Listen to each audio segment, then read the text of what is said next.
Hello, hello mga idol. Eto, dumating yung ating order. Ito yung gagamitin natin para sa ating motor na si Bait. I-check lang natin mga idol kung tama ba yung dumating dun sa ating pagkaka-order. Ito yung mga idol ay nakita ko sa TikTok, kaya tayo ay umorder.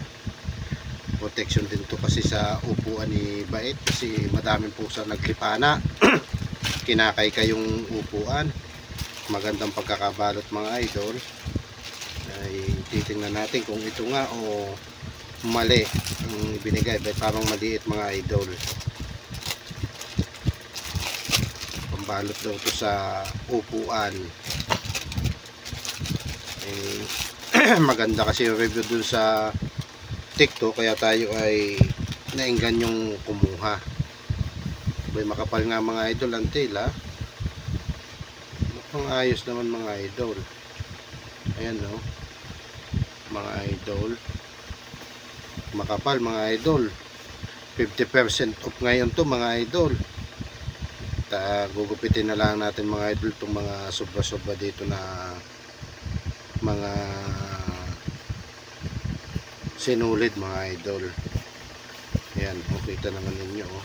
Ang tanong, kakasya kaya to? Parang may maliit mga idol. Oh. Kasya mga idol. Nahaba pala. Oh. Ayan oh. Maganda mga idol ang tila. Ang tanong na lang kung kakasya to pag ating ikinabit mga idol. Siguro pag naliguan muna natin si Bait bago natin ito ikabit para naman poging-pogi. At balak pa din natin bumili ng pampakintab mga idol para ma-maintain natin yung ganda ng kulay ni Bait. Ito mga idol, isa lang masasabi ko, sa ngayon makapal talaga ang tela. Oh, magandang pagkakadali.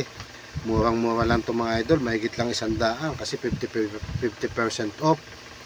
Ay siya, thank you mga idol po sa inyong panonood. Thank you for watching mga idol, and God bless us all muli.